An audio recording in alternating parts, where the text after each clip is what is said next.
Fala, galerinha. Então vamos lá, vamos terminar a nossa aula. Deixa eu voltar aqui de onde nós paramos. Deixa eu ligar o meu cronômetro para que eu não me perda, brincando, né? Não me perca com o tempo, né?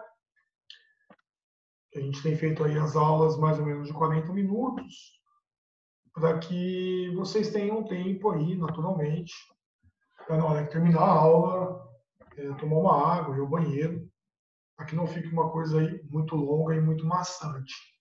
Né? A gente tem um intervalinho aí entre as aulas, então eu tenho feito aí mais ou menos na média dos 40 minutos. Tá? Então, queridos e queridas, seguinte, eu disse para vocês, né, eu terminei falando que a minha filha, ela anda atualmente como um exemplo de ser humano. Isso aconteceu com todos nós. Primeiramente, ela aprendeu a falar, né? Começa a falar, balbuciar as primeiras palavras, para depois ela escrever. E tem um ponto aqui muito interessante da questão da escrita, né? Ninguém nega a importância da língua. Só que isso até filosoficamente já foi muito colocado, né? Aristóteles discutiu isso. A linguagem tem um fator de eternizar. A linguagem marca a história. Ela te eterniza no tempo, tá? Ela faz um armazenamento aí dentro da própria memória, dos livros, nas bibliotecas. Então, quer dizer que ela tenta aí parar o próprio tempo, né? Guardando um momento, uma pessoa, um grande feito ao longo do tempo. E depois vai ter um exercício que vai discutir isso, né? Eu vou fazer com vocês daqui a pouquinho, que as línguas que não são faladas, como a gente viu, elas têm a tendência a desaparecer.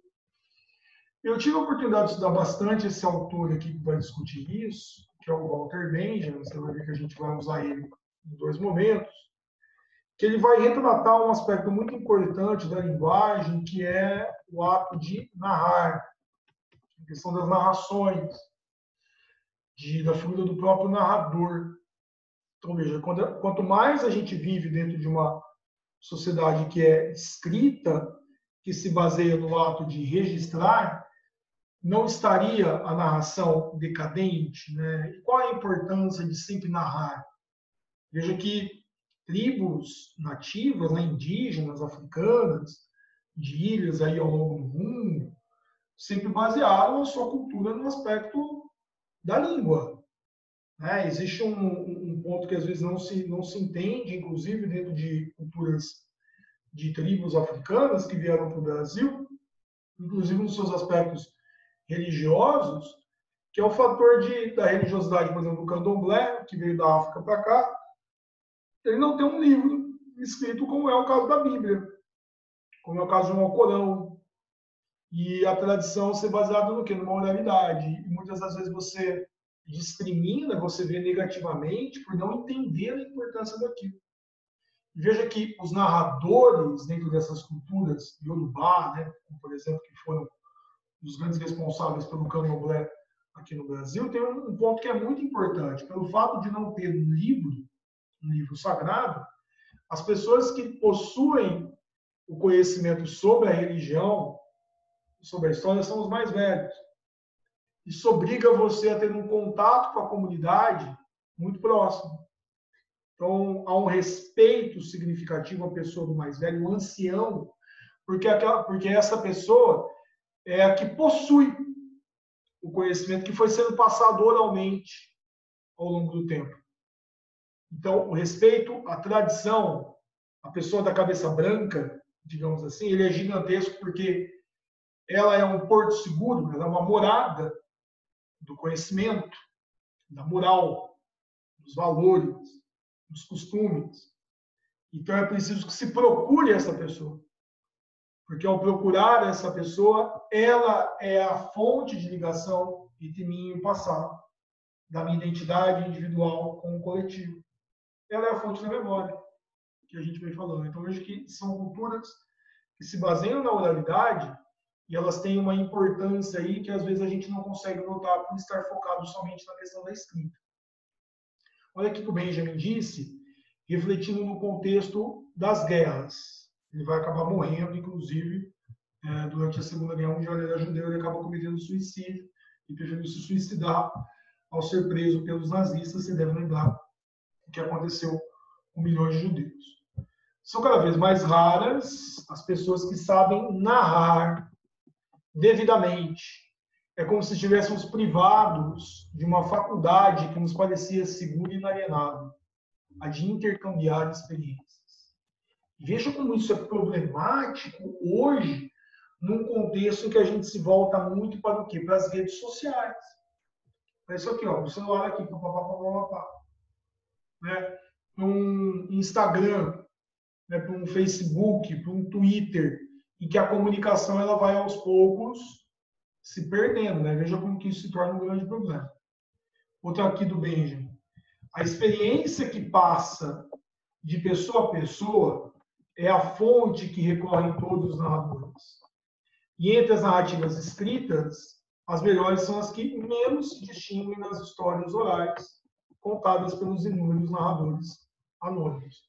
Isso aqui é um ponto muito legal, porque entra naquela questão, né, da pessoa que tinha um caos para contar.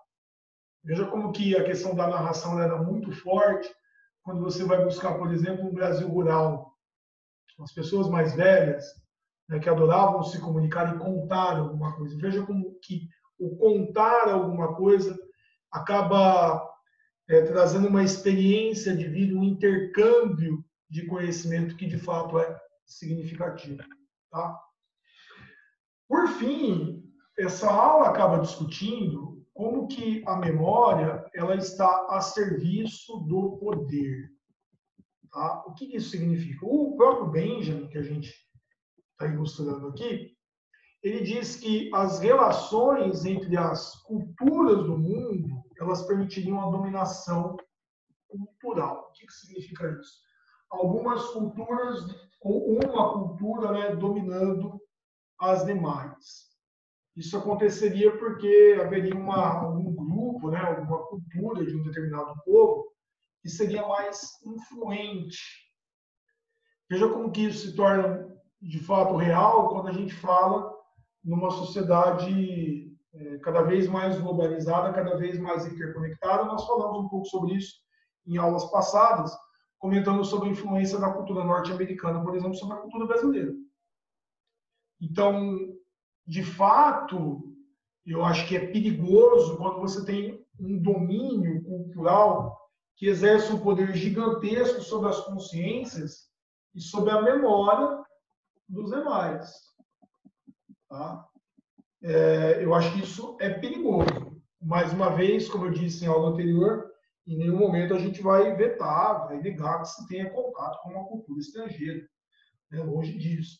E até usei na época a ideia da própria antropofagia, né? Porque dentro da própria antropofagia, o que eu vou fazer? Eu vou simplesmente me alimentar dessa cultura, eu vou digerir ela e vou incorporar ela ao meu cotidiano a partir da minha própria digestão, digamos assim, ou seja, a maneira como eu vou analisar ela, tá? Como eu vou incorporar ela.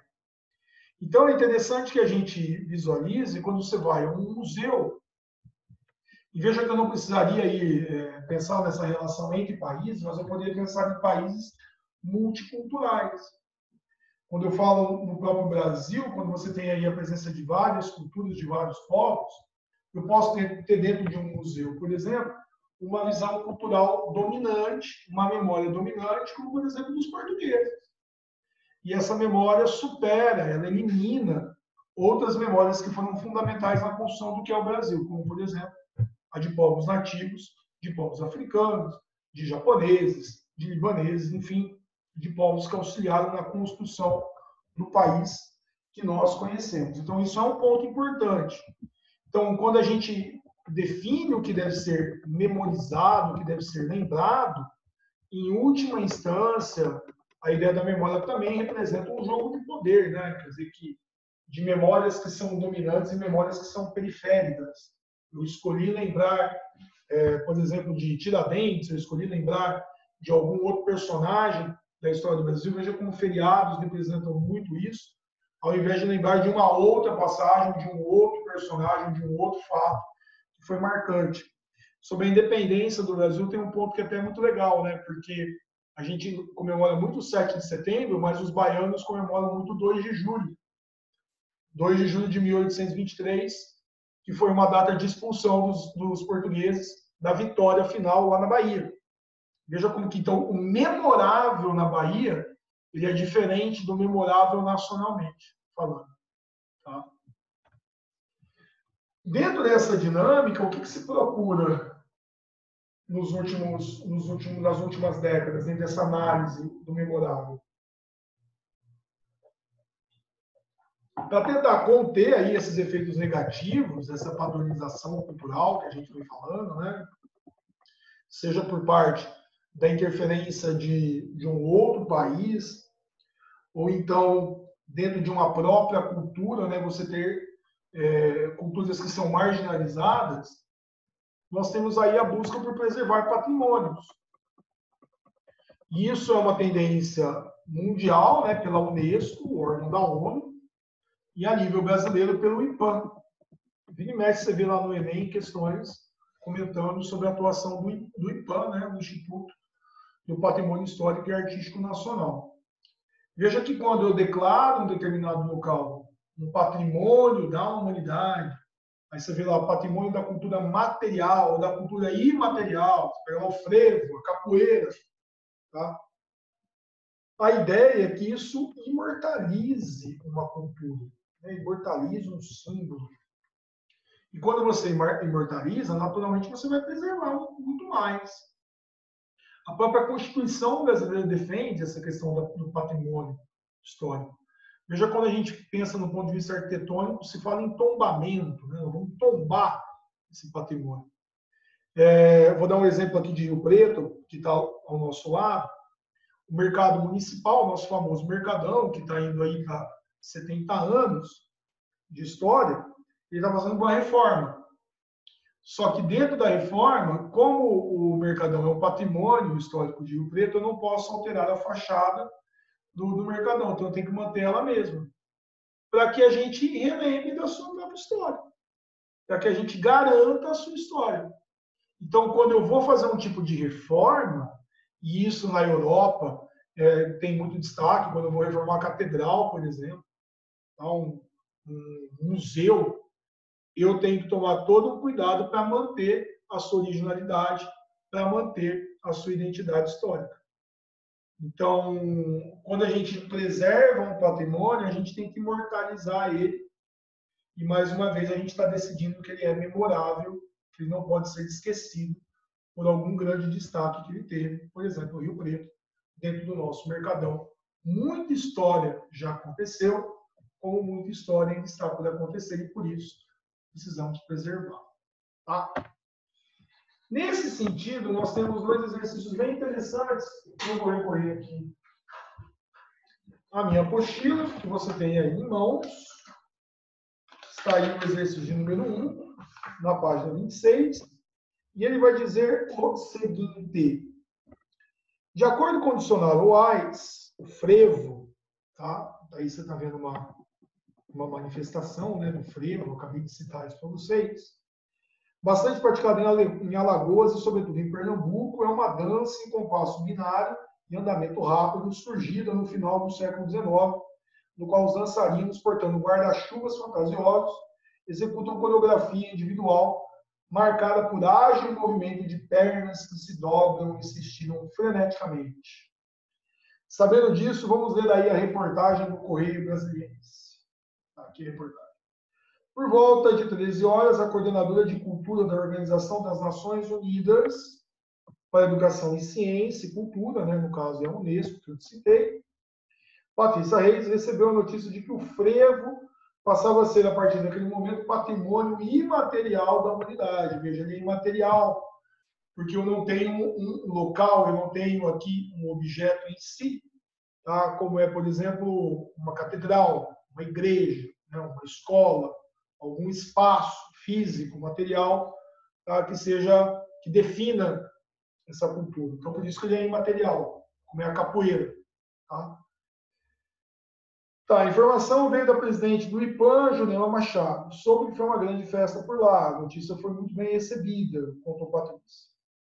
Jurema acompanhou ao lado da ministra da Cultura, Marta Suplicy, a 7ª sessão do Comitê Intergovernamental para a Salvaguarda do Patrimônio Cultural e Imaterial. Tá. Frevo é o 3º elemento cultural brasileiro a ingressar na lista. Já constavam por lá, olha lá, o samba de roda, também é patrimônio material, tá? Inspeções orais e gráficas dos Guajapi, grupo indígena do norte da Amazônia, situado no estado do Amapá. A visibilidade do gênero cresce junto com a responsabilidade. O país se compromete, junto com a comunidade cultural, a garantir a vida e tradição para o frevo. Então, a partir do momento que eu me torno um patrimônio material da humanidade, a responsabilidade de preservação disso é muito maior. Atualmente, o Círio de Nazaré, de Belém do Pará, e a roda de capoeira também fazem parte da lista, né, como eu te disse sobre a capoeira. Em sua opinião, faz sentido que o frevo tenha sido escolhido como o 3º representante brasileiro no grupo de patrimônios imateriais da humanidade? Explique seu ponto de vista. Aí vai ficar ao seu critério. Tá? Eu responderia que sim. Por quê? Porque ele é uma dança que representa um contingente de milhões de pessoas no Brasil, nos estados do Nordeste, principalmente Pernambuco e Alagoas. Então, ele preserva a memória desse contingente significativo. Mas você redige a sua própria resposta, é individual. Quais as vantagens práticas ou não de o frevo passar a fazer parte dessa seleta lista da Unesco? Explique sua resposta. Bom, no caso, como eu respondi sim, eu vou colocar que com isso eu posso ter, por exemplo, um atrativo de turismo dentro do próprio país. Então eu vou lá visitar Pernambuco para ver a dança do frevo, ou turismo internacional. Tá? E é natural que eu vou falar da preservação da memória de um povo, da história de um povo. Você acredita que o fato de um bem cultural tornar-se patrimônio material da humanidade garante que ele continuará vivo? O verbo garantir é muito forte. Eu diria que não. Tá? Ele não garante. Tá? Eu posso dizer que ele auxilia. São coisas diferentes. Porque se os governos não cuidarem, pode ser que ao longo do tempo, como a cultura é muito mutável, o frevo deixe de ser praticado, seja marginalizado e simplesmente esquecido. Beleza? Olha a questão de número 2, que questão interessante, sobre aquela questão das línguas que vão sendo esquecidas. Veja que é uma reportagem que está no site da revista História Viva, né? uma revista bem conhecida. Vamos lá. A língua de Cristo luta contra a extinção. Foi declarado pelas Nações Unidas que 2008 é o Ano Internacional das Línguas. Tá?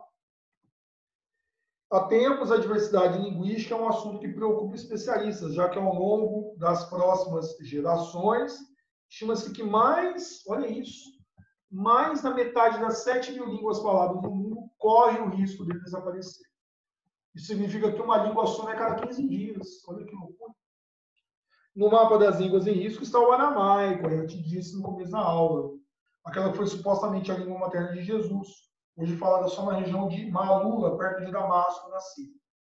Uma das línguas com maior permanência na história, com mais de 3.000 anos, chegou a se espalhar por todo o Oriente Médio. O aramaico tornou-se um dialeto local, que não é mais escrito, falado atualmente por cerca de 1.800 moradores de Malula. Gente, isso aqui é muito significativo. E aí a gente tem que lembrar de mais um ponto, né? Que é qual? Está na Síria. Você deve lembrar que a Síria vive uma guerra civil horrorosa há uma década praticamente. Diferentemente das línguas indígenas ou africanas, que provavelmente morrerão sem deixar registros, o aramaico é bastante estudado por linguistas e historiadores, mas isso não a torna uma língua viva. Para tanto, ela precisa ser praticada em seu local de origem. Em Malula, onde 25% da população é muçulmana, foi inaugurada no ano passado uma escola que dá aulas de aramaico. A ideia é fazer com que as crianças da cidade aprendam a falar e escrever a língua que vem dando sinais de cansaço na cidade onde, entretanto, a missa ainda é rezada na língua de Cristo. Bom, e daí você tem um ponto que acho que já se resume por si só a importância dessa língua, na língua a mais aceita, né, como a língua de Cristo. Bom, vamos ver a letra A. O aramaico é um idioma bastante estudado por linguistas e historiadores. Isso é suficiente para considerar uma língua viva? O próprio exercício, perdão, o próprio texto já diz. Não. Por quê? Porque poucas pessoas falam aramaico. Você viu que a comunidade tem 1.800 moradores e tem um agravante, ela é muçulmana, numa região cuja população árabe é muito grande. E a gente sabe que a língua dominante é o árabe. Então, a tendência é que essa língua vá se perder. A ideia de uma escola que dá aulas de aramaico em Malula pode ser uma maneira de valorizar a memória coletiva de um povo e preservar um patrimônio cultural da humanidade? Com certeza, né? Com certeza. Por quê? Se eu falo uma língua, naturalmente eu tenho memória, eu preservo a identidade do grupo. Eu torno ele vivo. E eu evito que ele morra, no caso que ele desapareça. Tá bom? E veja aí que para a cristologia, para os estudos de Cristo, o aramaico é essencial, né? Porque que é mais do que conhecer a língua para entender a própria doutrina, né, do cristianismo. Então, trata-se de uma língua fundamental para os estudos da cristologia e do cristianismo. Beleza? Vocês vão fazer de tarefa, galera. O exercício 3 está aqui, então você pode fazer ele de tarefa, tá? Virando a página, você pode fazer o exercício de número 4 e o exercício 5. O 3, o 4 e o 5 ficam de tarefa. Tá bom? Um bom final de semana para vocês. Espero que vocês e suas famílias estejam bem. Uma boa prova aí na semana que vem. Tá bom? Um grande beijo a todos e a todas. Até a próxima. Valeu!